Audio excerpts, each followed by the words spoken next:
చాలా ఈజీగా అందరు బ్యాచిలర్స్ అయినా సరే చేసుకోవడానికి ఈజీగా ఉంటుంది. ఇది వెజ్ రైస్ లాగా నార్మల్గా దమ్ కాకుండా మనం రైస్ కుక్కర్లో, ప్రెషర్ కుక్కర్లో ఎందులోనైనా చేసుకోవచ్చు.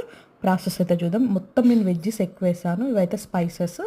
నేను నా దగ్గర ఏమేమి వెజిటేబుల్స్ ఉన్నాయో అవి దాంతో మాత్రం చేస్తున్నాను. పాలకూర వేస్తే ఏంటంటే పిల్లలు చాలామంది తినరు కదా, సో నేను పాలకూర కూడా వేస్తున్నాను.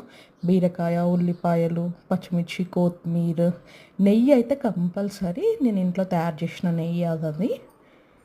ఇవి వేస్తే సరిపోతుంది. నేను ఇంట్లో స్పెషల్గా చేసుకున్న గరం మసాలా, బియ్యం అయితే నానబెట్టుకున్నాను.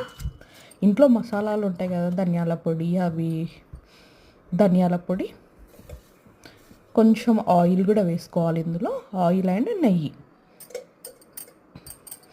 వేసుకుంటే ఏంటంటే టేస్ట్ కూడా చాలా బాగా వస్తుంది.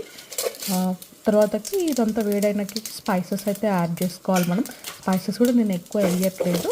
సాజీర అయితే కంపల్సరీ. నేను సాజీర వేస్తే జీలకర్ర వేయదు ఎందులో, కానీ పచ్చిమిర్చి, ఆనియన్స్ ఇవైతే ఫ్రై చేసుకోండి మంచిగా. నేను ప్రెషర్ కుక్కర్లోనే డైరెక్ట్ పెడదాం అనుకున్నాను, కానీ సో రైస్ కుక్కర్లో పెడదాం అనుకున్నాను, కానీ ఏంటంటే తొందరగా ఫ్రై కాదు కదా. సో వెజ్జెస్ ఫ్రై చేశాక రైస్ కుక్కర్లో ఆన్ చేస్తారు. బియ్యం వేసి ముందైతే చిక్కుడుకాయ వేసుకున్నాను. ఇవి మంచి సీడ్స్ కూడా చాలా బాగున్నాయి. మీ దగ్గర ఏ కూరగాయలు ఉంటే అవి అవైలబుల్ ఉన్నాయి వేసుకోండి. పాలకూర అయితే మీ ఇష్టం, అది పాలకూర వేసేందంటే కొంచెం టేస్ట్ ఉంటుంది, హెల్త్కి కూడా చాలా మంచిది కదా. మీ దగ్గర ఉన్న వెజిటేబుల్స్ అయితే అన్నీ వేసుకొని మంచిగా కలుపుకోండి. కొంచెం ఏంటంటే నెయ్యిలో ఉన్న ఆయిల్లో వేగితే టేస్ట్ అనేది కూడా బాగా వస్తుంది.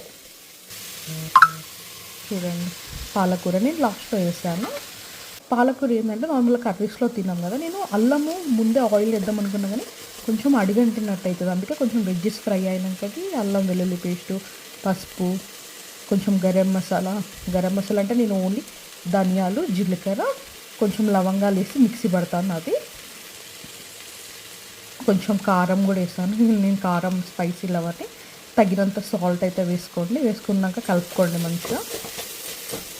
గరం మసాలా మీ ఇష్టం అండి, ఇంట్లో వేసుకుంటే వేసుకోండి, లేదా జస్ట్ ఆప్షనల్. అంటే రైస్ వేసి ఒక్కసారి ఏంటంటే ఆ వెజ్జెస్లో కలపండి మొత్తము.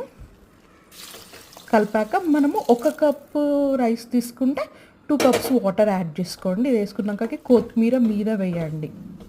కొత్తిమీర ముందే ఫ్రై చేస్తే బాగా టేస్ట్ ఏం రాదు. అదే మనం వాటర్ పోసాక పైన వేసినాక మళ్ళీ లాస్ట్లో అయితే నెయ్యి అయితే కంపల్సరీ వేయాలండి. నెయ్యి వేస్తే చాలా టేస్ట్ ఉంటుంది. నెయ్యి వేసి ఒకసారి అదే స్పూన్తో కలిపేద్దాము. కలిపేసి ఏం లేదు, ఈజీగా రైస్ కుక్కర్లో పెట్టండి, అవుతుంది. చూడండి ఎంత బాగా వచ్చిందో.